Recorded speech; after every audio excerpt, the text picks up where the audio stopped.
Welcome. Hope everybody's having a great week. Thank you for coming to our Bear Ranch seminar today.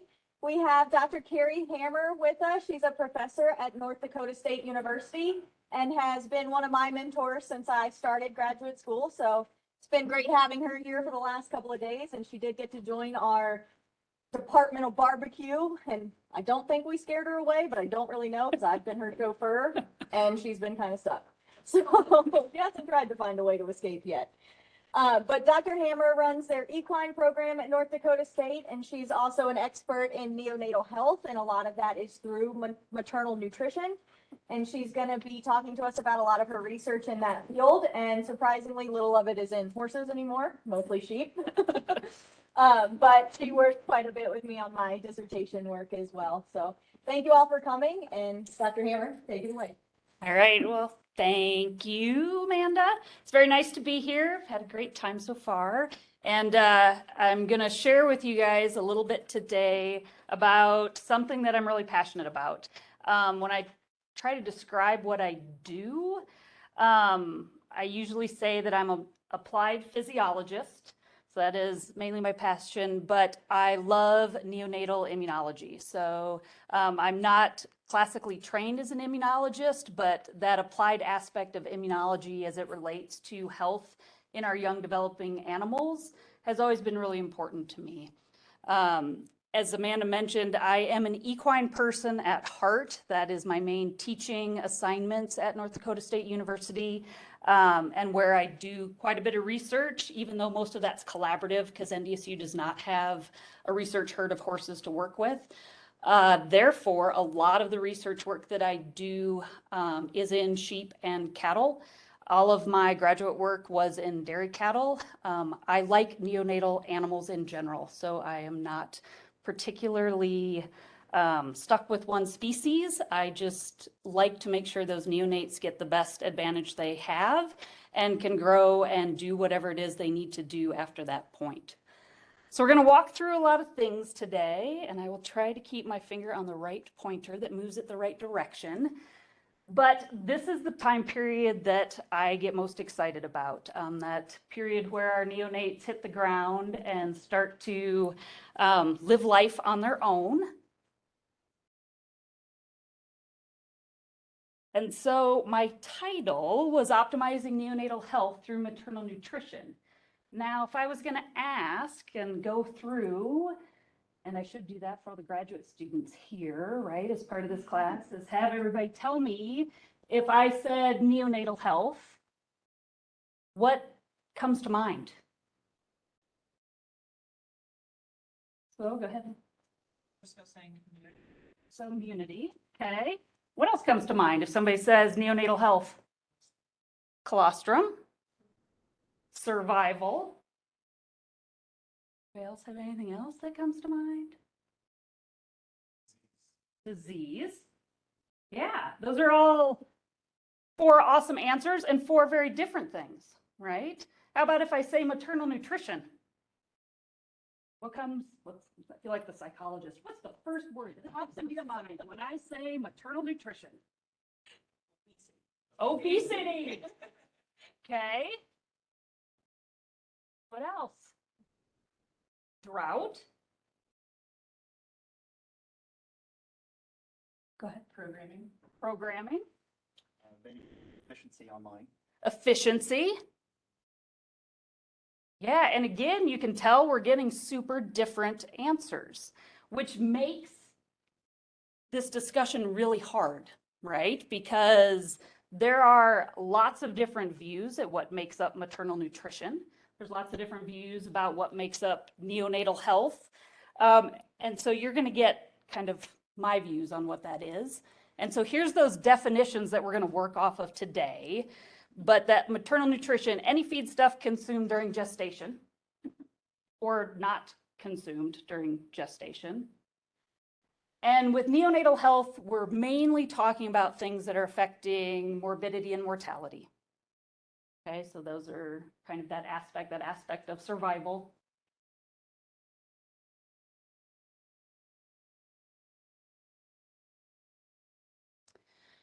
Okay, So now a little bit of background information just to bring everybody on the same page as we work through this. Neonatal immune system in terms of development starts early in gestation.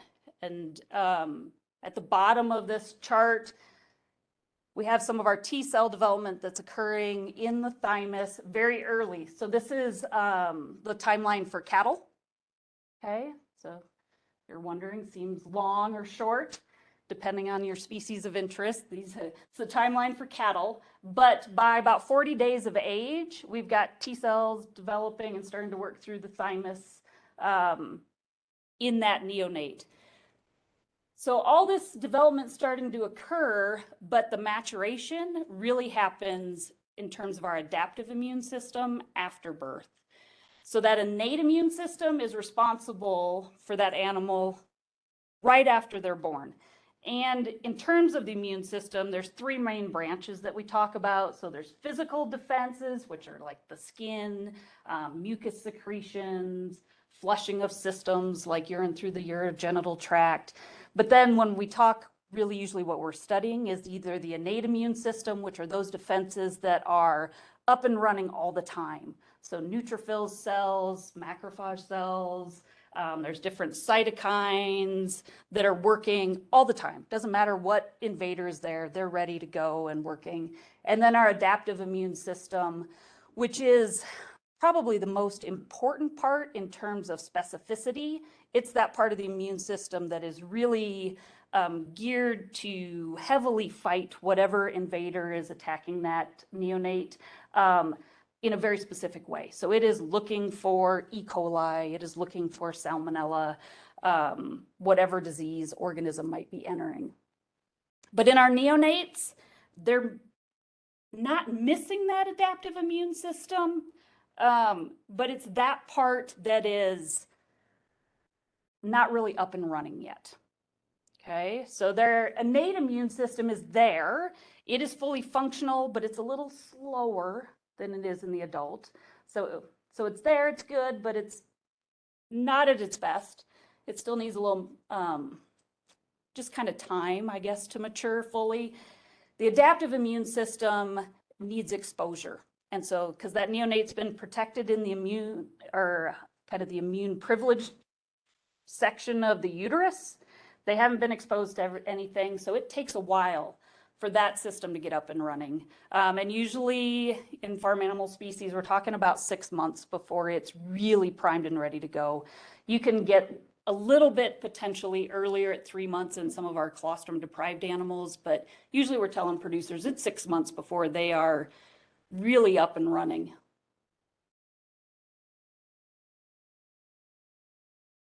So because of that, right, we need something that protects those neonates, and Mother Nature's way of doing that is colostrum. So it's giving them mom's adaptive immune system in terms of immunoglobulins and some other lymphocytes. Immunoglobulins, 70 to 80%, of which IgG is the main immunoglobulin. And that's my favorite, so that's what you're going to get to hear about today. We're going to talk a lot about IgG. And then I have on here, so that colostrum's provided. There's lots of things in colostrum, but research tends to focus in this time period with adaptive immunity in our neonates on IgG. Any guesses as to why?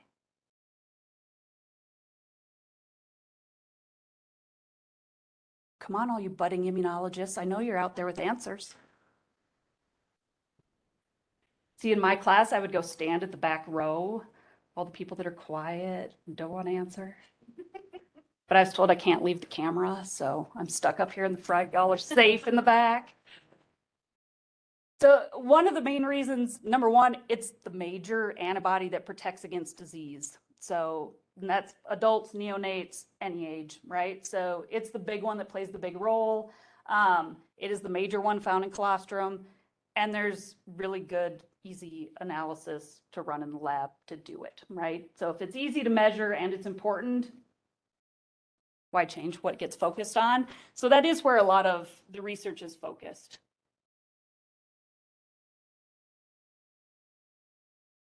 Okay. If that neonate doesn't get enough colostrum, the term that we use, failure of passive transfer. So they didn't get the passive transfer of the adaptive immunity from mom. Leading cause of death and morbidity, so sickness and death in our neonates. We know that they are 50 to 70 times more likely to die during those first 3 weeks. And that doesn't matter whether that is a sheep, a horse, a goat, or a calf. They are going to be at risk. And it occurs about 10 to 30% of neonates. That range is there because it really depends how intensively managed those animals are. And it depends a little bit on the species. Some of our animals and some of our breeds are known to have higher incidences than others. But that's a pretty big chunk, right? If that's 10% of your calf crop or 30% of your calf crop that is at risk for half or more of them dying in the first 3 weeks, that becomes a pretty big economic loss. And that's one of the reasons why it's really important that we make sure that that's not happening.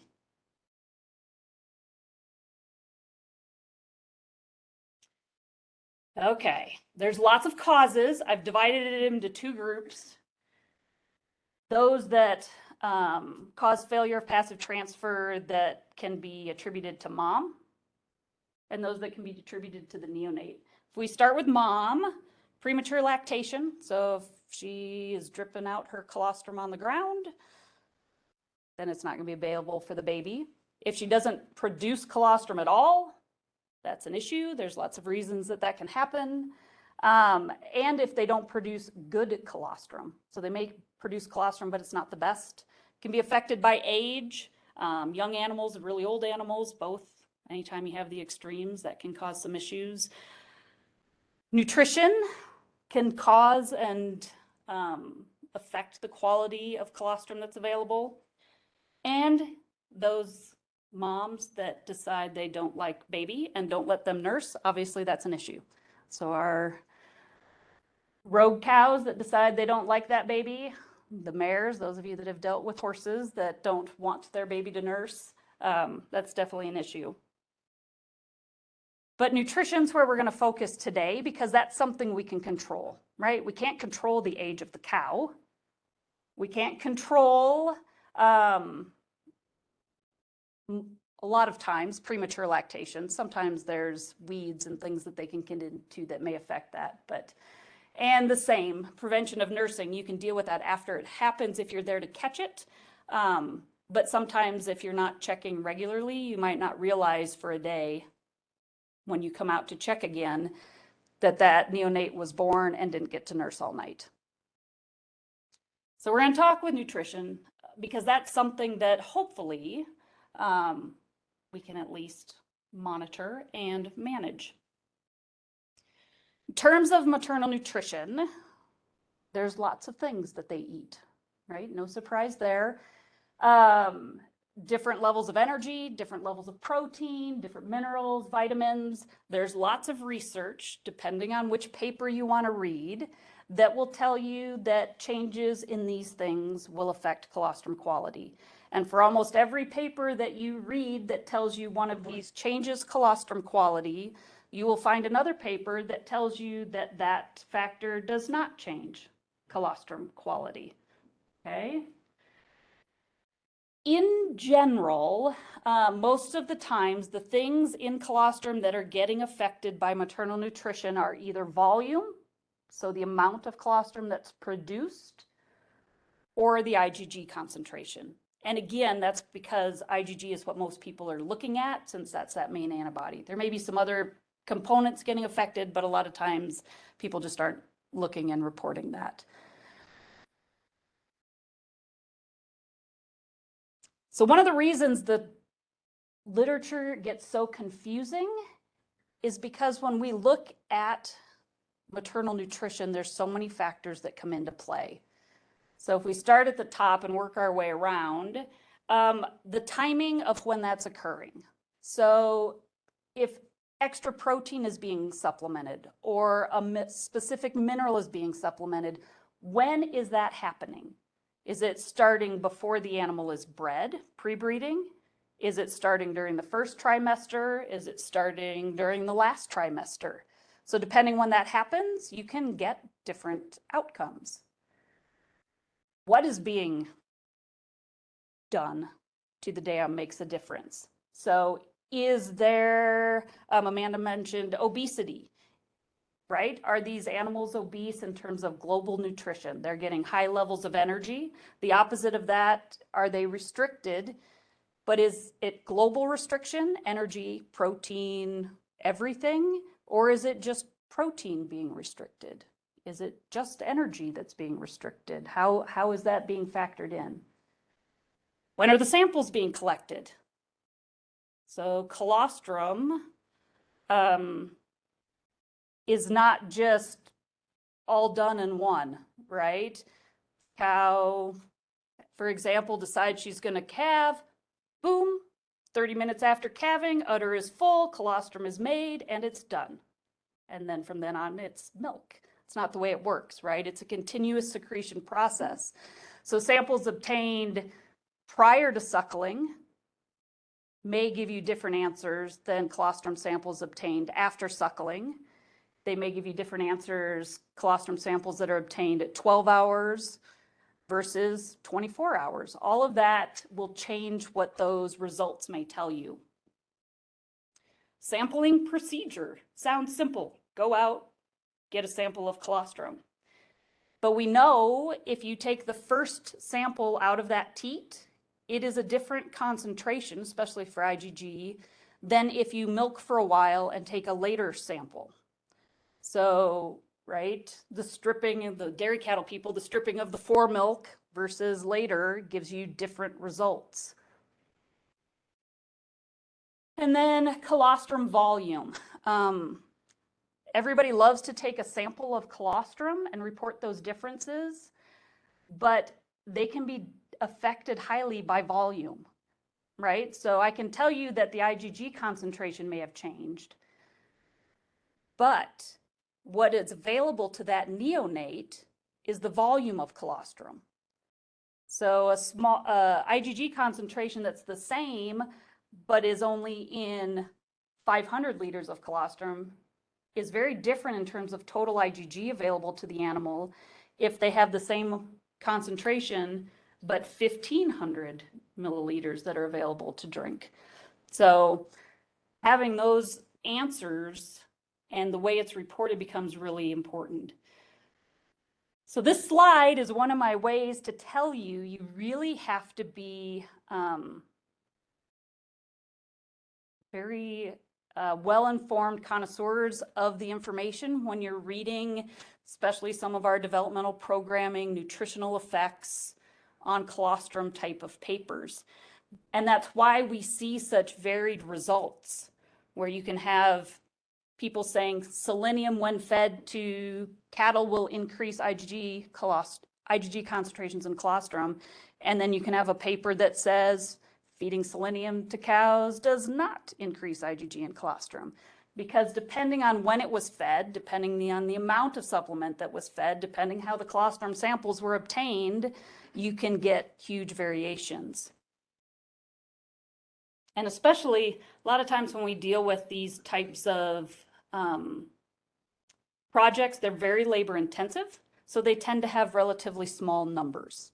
So this variation that plays in with this affects our results more than some of the larger sampling populations. All right, the other thing we're going to talk about, because I said we've got maternal effects, are the neonate. So failure to ingest colostrum,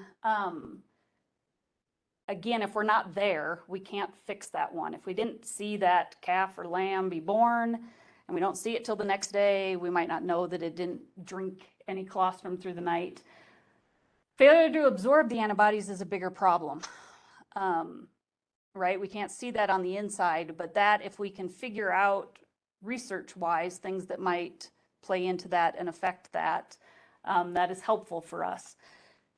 Just a reminder if you're not familiar, in our livestock species, that absorption of IgG through the intestine is non-specific. It is not receptor mediated. It can come right across through basically the leaky junctions and some kind of nice large molecule endocytosis that occurs early on.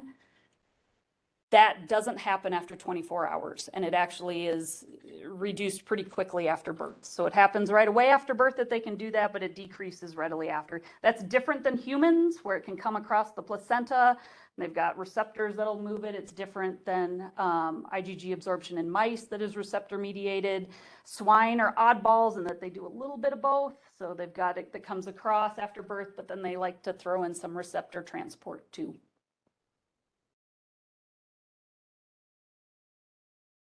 All right, so we talked about all these issues with maternal sampling and trying to understand and work through the literature. We have some of the same things in offspring. So depending when the offspring drank their colostrum, that ability to absorb those antibodies non-specifically decreases after birth. So if they were fed at 0 hours versus fed at 6 hours, there's a difference in how much they will absorb. Depends on the amount they're fed. Maternal colostrum, I've got a question mark here because that's part of what we're going to talk about. These treatments that we do, or the things that we're looking at, and the way mom is fed affects her colostrum, which then, if these babies are getting different things depending on how mom was fed, you're going to have differences in our results from them. Timing of sampling is also going to play a role, because as that intestine is changing its absorption capacity, right? You've got different amounts being absorbed, so that's affected by timing. So if you have kind of non-specific sampling, so I should have pulled papers and had these in here where it says samples were obtained after birth. Right? Right? Y'all are chuckling, which really means samples were obtained when we found the animal the next morning. Could be 0 hours, could be 12 hours, could be 16 hours. That makes a huge difference in this type of research. So having those specific time points that are the same for each individual can be the difference between someone saying that they saw results versus someone saying that they saw no results, because their variability will be so large.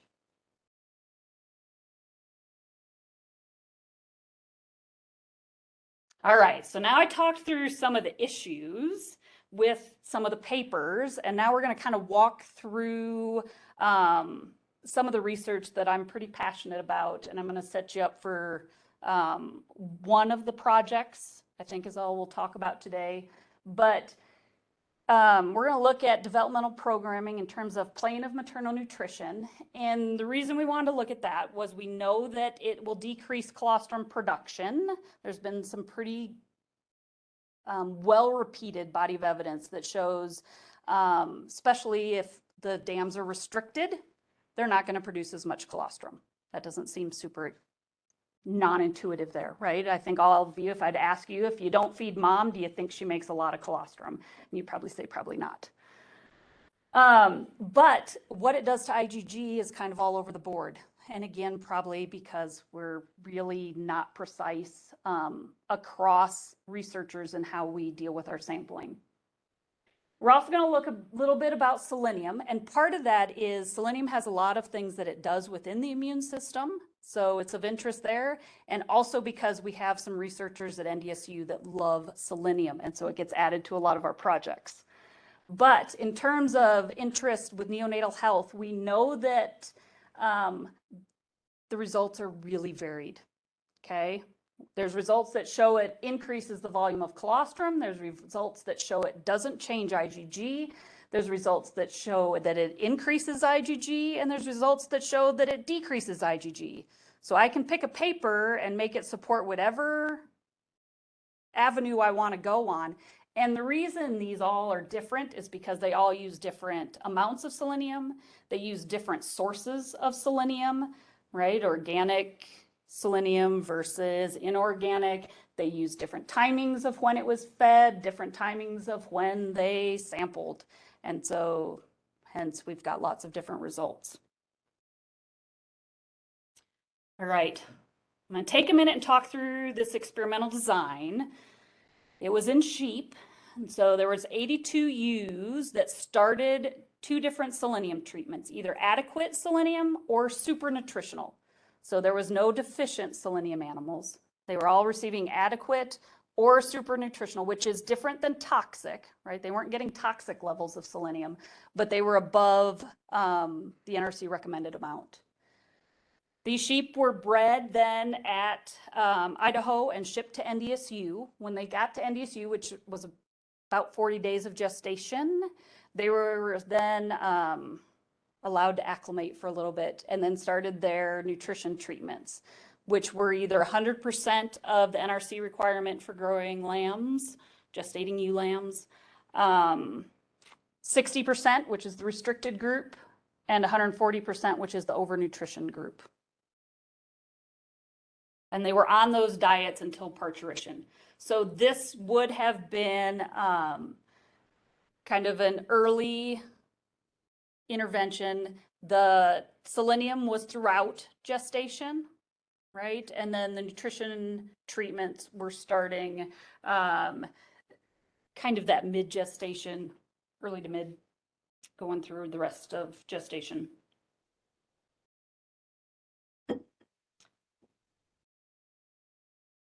For these lambs, all of the births were attended. So as you're starting to do that math, that's 82 ewes that were synchronized. So they were all lambing together. It made for a very long nights for a lot of faculty members and grad students as well. Lambs were immediately taken off those ewes. Colostrum was collected at 3 hours. So that was set time point. Time of birth was marked, time of sample collection 3 hours after, and then the ewes were harvested for additional studies. And that time point was variable in terms of when they went through the necropsy procedure. All right, so if we start with colostrum, we've got our restricted group in pink, our control group in yellow, and the high group in the beautiful neon green there. And what you can see is when we look at colostrum volume, when we have extremes of nutrition, colostrum volume decreases, right? No surprise, that's what we expected to happen. We knew we weren't positive on the overfed group because that one's not quite as clear. Sometimes overnutrition, you can get some larger volume, but we were pretty sure at this extreme we would get the decrease. When you look at IgG concentration, though, the restricted group had an increase in IgG concentration compared to the others. So if you just look at this data, if someone would just report IgG concentration, the thought would be, well, let's restrict the nutrition on our cows. We've got higher IgG concentrations, that's better. You know I'm not going to say that, right? We're going to come back to this. So if we look at it in terms of total IgG, so make my little caveat as we go through this presentation, you're going to realize I tend to be a visual learner. So we've got some graphs, but I know there's some of you that like the hardcore data in tables. So we've got the table here. Those of you that have kind of already going to start to work through here, you'll see the colostrum volume and the IgGs in here too. I had pulled it out and made it into the graph for those of you that like to see it that way. But I left total IgG in the table. When we look at it total wise, we realize that the total amount that's being offered IgG to these lambs is lower in both the restricted and the overnourished group. And granted, it's a tendency, right, at 0.06, but I'll take that. And I will tell you, we've done this a couple times, so I know that it holds true too. Because we didn't just do this experiment once, we've done it 3 times. There's also a difference in mammary gland mass. Okay, so the overnourished and the control ewes have larger mammary glands, basically larger mammary gland mass compared to the restricted group. So our restricted ewes had lower mammary gland mass. They had lower volume, but they had increased concentration of IgG, but a lower total IgG. So if some of you are thinking, you know, is this IgG change just simply a function of mammary mass? There's some really good body of evidence in dairy cattle that have looked through this. And milk production is related to mammary gland mass, but IgG production and concentration isn't. Okay, so mammary gland mass does not seem to impact how much IgG is put into the colostrum of cows. So that bigger udder isn't necessarily better when it comes to the health of our neonates in terms of IgG.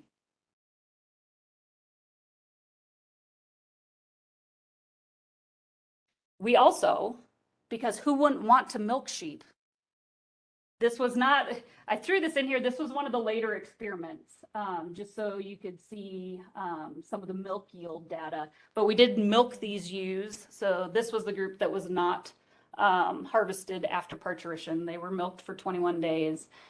But both nutrition and selenium in this experiment had an effect. The first one that I'm working through with you, the selenium did not have any alterations on the colostrum volume or IgG.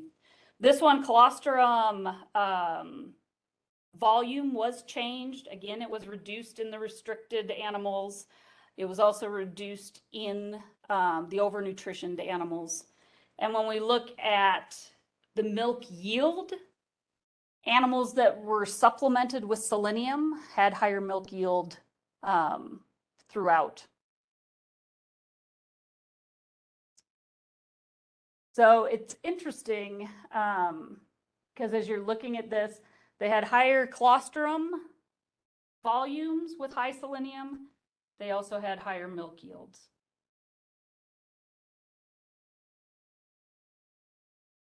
And yes, they were milked with an automatic milker on that little stand. So if we kind of sum this up, we know that the added selenium, even though I showed you some data with the milk, I'm backing up now to that first study that we were talking about. The selenium in that group did not change mammary gland mass. It didn't change colostrum at all. But maternal plane of nutrition, the extremes, is going to decrease our mammary gland mass, especially the restricted group. And both the restricted and overnutrition will decrease volume and IgG concentration, although IgG concentration increased in restricted, but decreased total IgG. So you can see, depending which parameter I choose to pick and report in a paper, can give different results. If we're just looking at the concentration, or if we're looking at volume, or if we're looking at total IgG.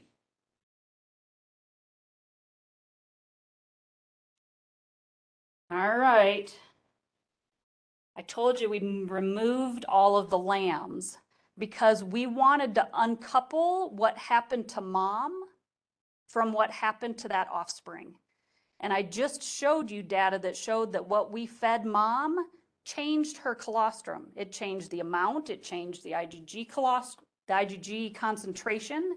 And I didn't want any of those effects because I wanted to know, did what we feed mom affect baby independently of what her milk was doing? So these babies were all pulled off right away. We were there every single birth. So they were instantly removed, raised on their own. They were all fed a colostrum replacer. And one of the reasons projects like this don't get done, because A, they're really labor intensive, but I fought long and hard with our animal care and use committee, who told me that you can't do that because all those animals will die. Remember the 50 to 75% issue with death in a neonate that doesn't get colostrum? First of all, I had to argue these guys are getting colostrum. It's a colostrum replacer. It's not mom's, it's a colostrum replacer. And two, I'm keeping them in a research facility that is different than outside, right? So these are kept in a climate control facility. And I've done enough of these projects that I'm really confident, and they finally let me win, that I can keep these guys alive. So within those first few minutes, they were removed from mom. We had a blood sample, a jugular blood sample for time 0, which was, our cutoff was within 15 minutes. If it was after that time point, we put it as a missing sample, of which I don't think there were any. So that one was easy enough to do. And the initial feedings were within 30 minutes. So they got 7 feedings over the first 20 hours. Those were at specific time points. They were fed based on weight, and they were fed based on the IgG concentration in the colostrum replacer. So everybody was treated exactly the same. They were allowed to nurse the bottle. If they didn't consume that, they were tube fed because we wanted to guarantee that everybody got that exact amount at that time period. And then the other blood sample was exactly 24 hours post-parturition.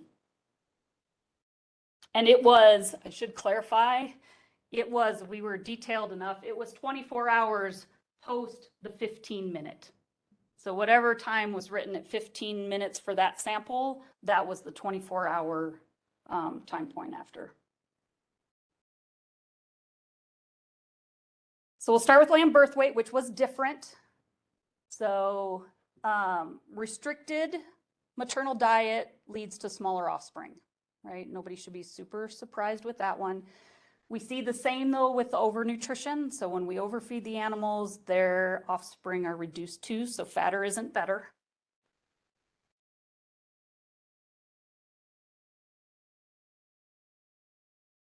Here's what we see with the 24-hour IgG concentration. So there is an interaction with selenium here. Now remember, these guys all got exactly the same colostrum. So this had nothing to do with mom's colostrum. This was simply what we fed mom during gestation.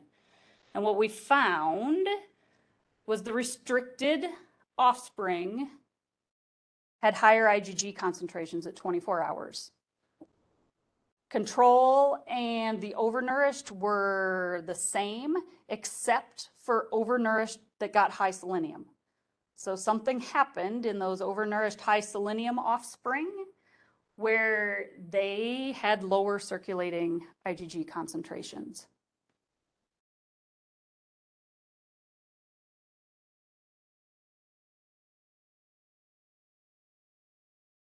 Yes. Strike bars of the selenium. Yeah, that's good. I should clarify that. So the open bars are the adequate selenium. The hashed bars, the black line through the bars, are the high selenium.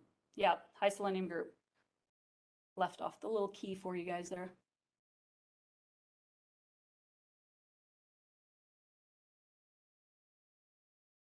This is the morbidity and mortality through 57 days of age. Okay, so birth to weaning.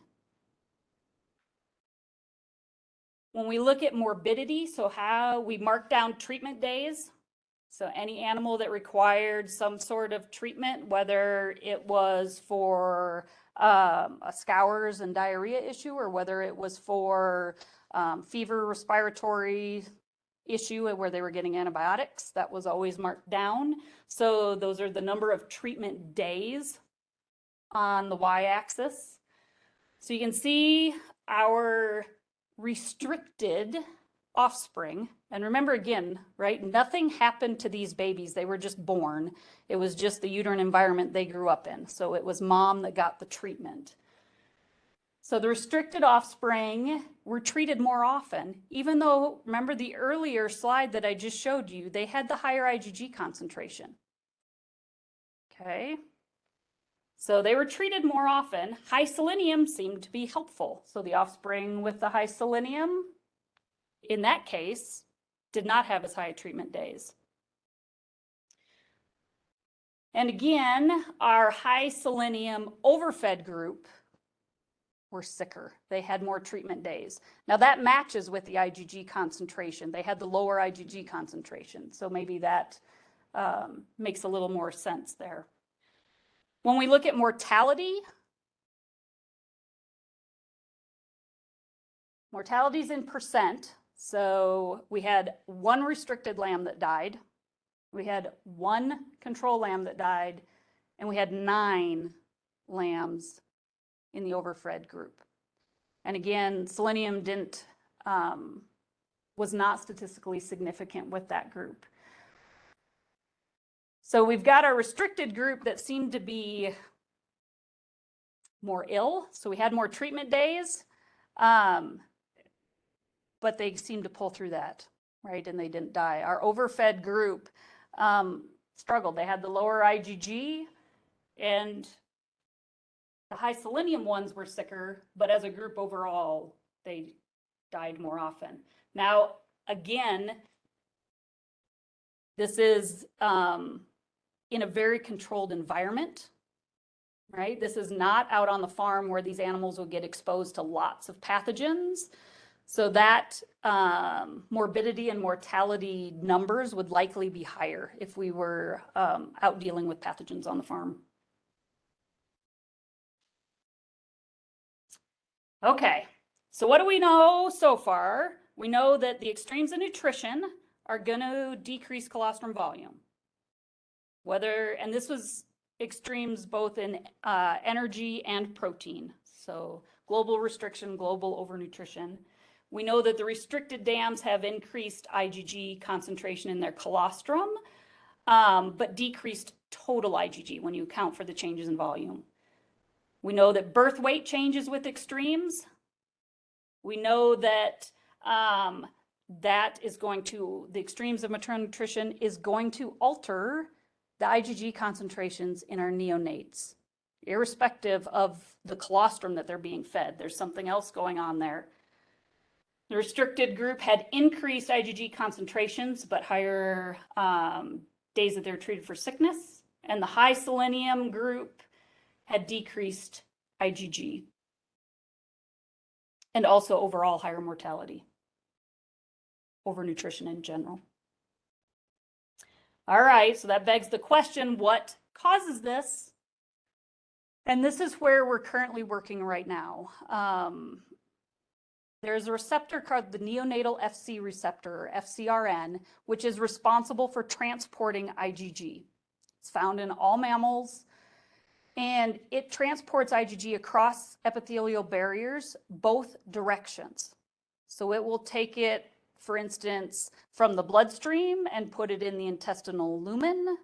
It will take it from the lumen back across into the bloodstream, interstitial space. It goes both directions. It is responsible for protecting IgG. It also will transport albumin, but it will protect IgG from degradation. So normally when those proteins come into the cell, they'd be degraded and processed. That FcRn will protect it, and it's one of the reasons IgG has such a long half-life. Its half-life is about 21 days compared to shorter, usually closer to 10-day half-life for the other immunoglobulins.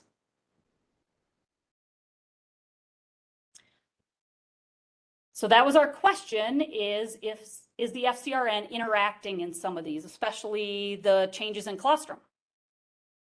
So this graph is relative frequency or relative abundance of the receptor in mammary tissue of our restricted, the low, the control, and the overfed or the high used mammary gland, right? And that p-value is 0.2, non-significant.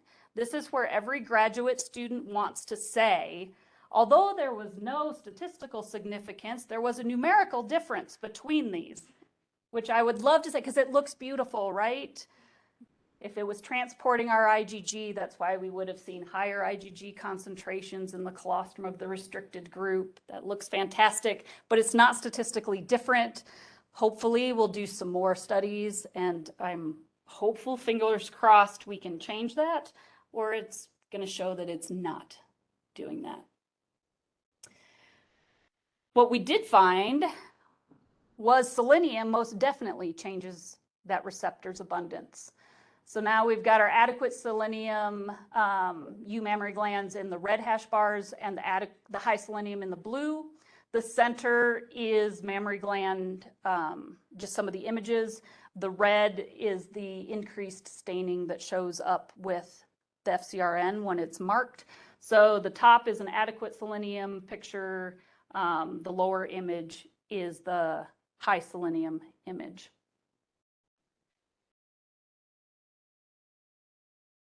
Don't ask me why that was happening, because I can't explain that, because it doesn't match, right, what we found with our IgG and colostrum.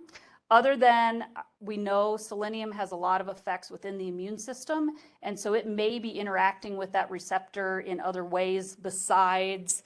It is not, there is still some body of evidence trying to figure out whether this receptor is what transports IgG directly into colostrum and is responsible for that increase seen around birth. So depending which paper you read, it may or may not do that. So it has some other functions, which we don't have time to talk about today. And Amanda will tell you that I will say the FcRn is responsible for everything. So selenium is acting in a way other than transporting that IgG into colostrum right in this model. If we look at the jejunum of our lambs, so this is hot off the press from my undergraduate this summer, still doesn't have all the analysis done, but there looks like there is a trend for an increase in the receptor expression in the intestine of the control-fed offspring compared to the two extremes, so offspring from the restricted or the overnourished ewes.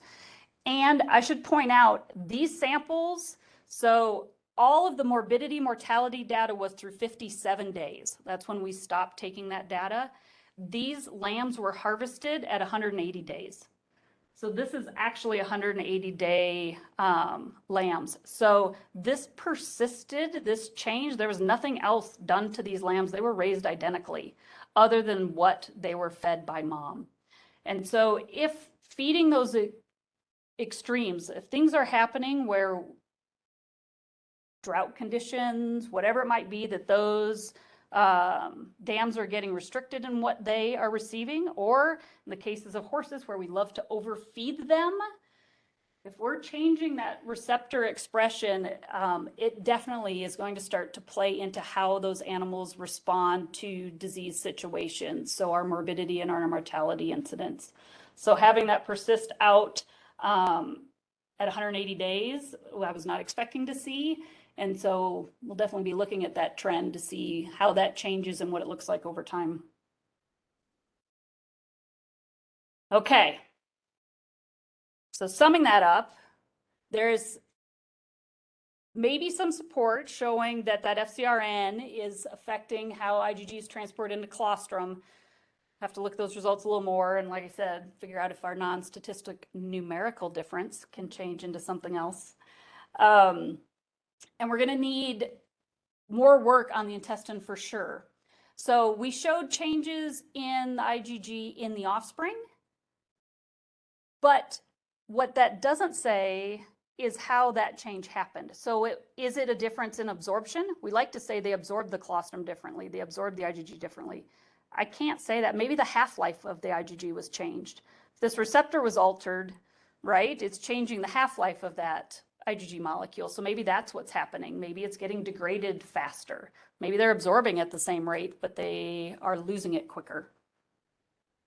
And then I have to point out, there is so much more to colostrum than IgG. Even though that's what we love to focus on, this graph, and I know it's going to be hard to see in the back a little bit, that table, that lists all of the big molecular components that we find in colostrum. They're sorted by size. And I know you can't read all that, but a lot of the small print, it lists the cytokines, TNF-alpha, IL-1, all the different things that are coming off. So we talk about immunoglobulins and their function, but there's oligosaccharides in colostrum that have immune functions. There are the small immune factors, a lot of the interferons, some of the other antiviral, antibacterial proteins that are in colostrum. There's different cytokines that affect the immune system. There are other white blood cells, right? There are intact lymphocytes that come across the intestine during that nonspecific absorption and have been shown to have activity in the neonate. So mom's lymphocyte is getting absorbed whole and can work within that neonate's immune system. There's starting to be more papers that look at some of those functions, but we have to think about our effects on mom and how we change her colostrum more than just IgG, because there's so much more that we're probably changing that we don't know about yet. And there also means there's so much more when we affect nutrition of mom that may have long-lasting effects in the way that immune system functions in the neonate that we've only begun to tap into. All right, so circling back, we know that changes to maternal nutrition are going to have lasting effects on the offspring. And I can't tell you a specific protein amount, a specific energy amount, or a specific vitamin and mineral, because we don't know that yet.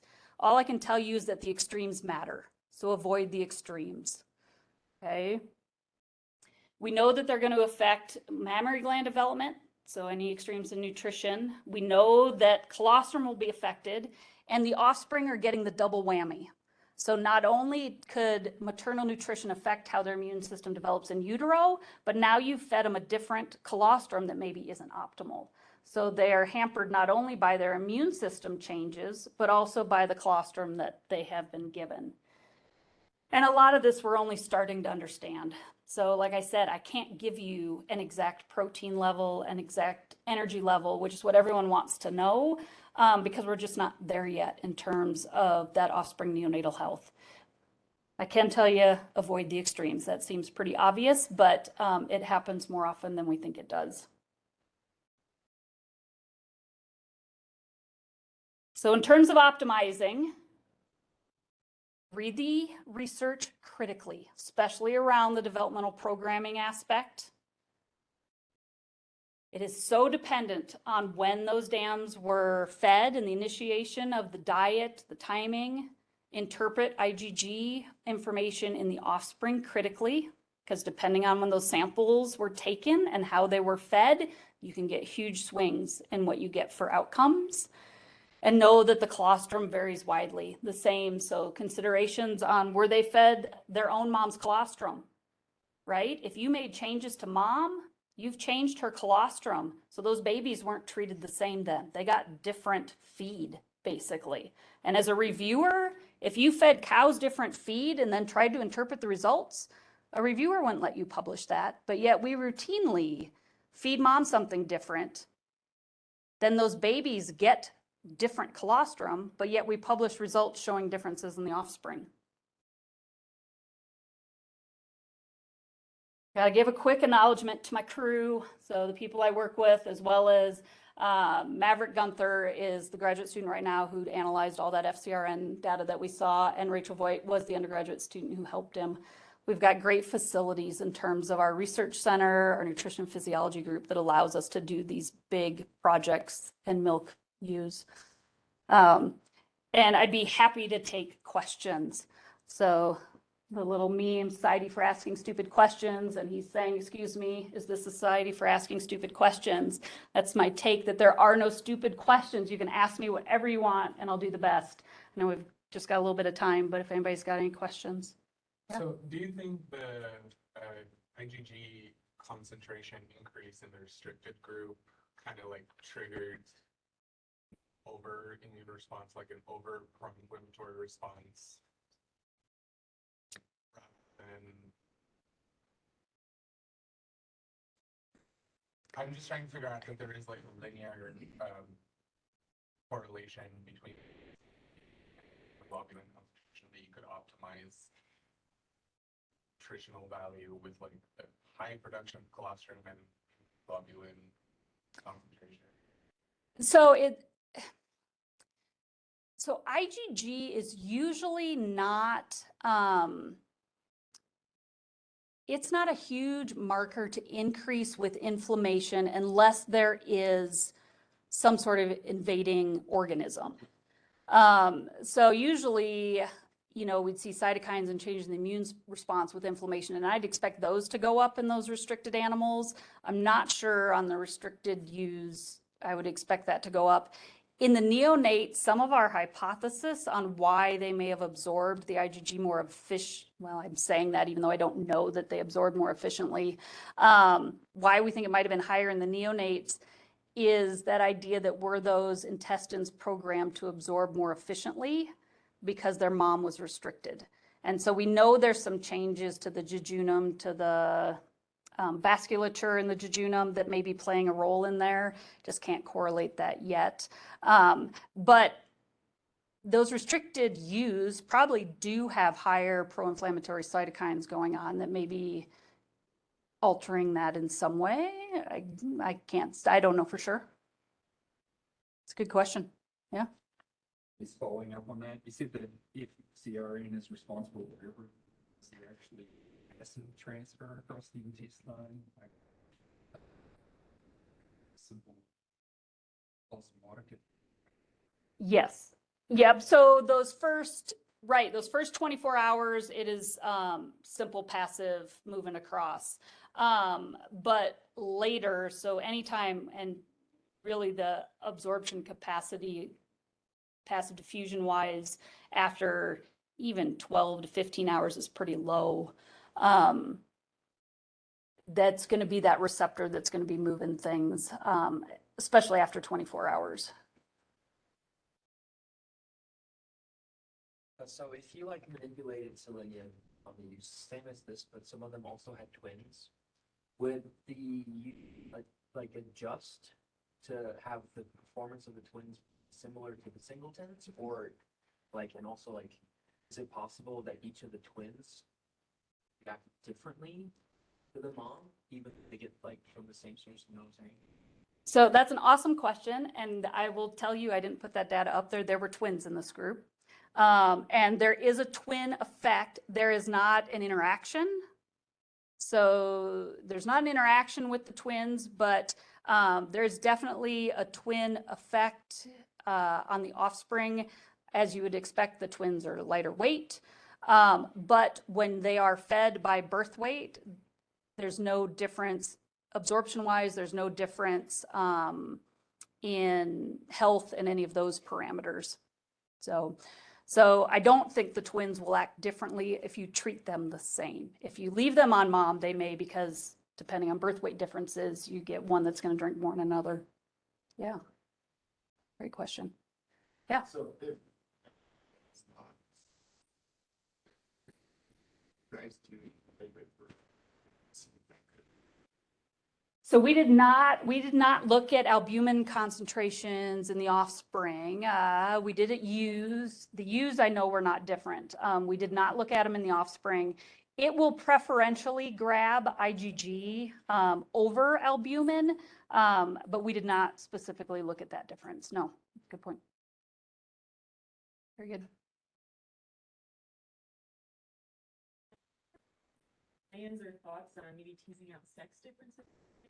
Sometimes the sensitive. And we did, so this data, there was no sex effect. So we did look at that, and there was not. Some of the other data that we have looked at, there most definitely is sex effects. Yep. So in terms of absorption of IgG and those parameters and the morbidity, mortality, those were not different. Thank Dr. Hammer for an excellent talk.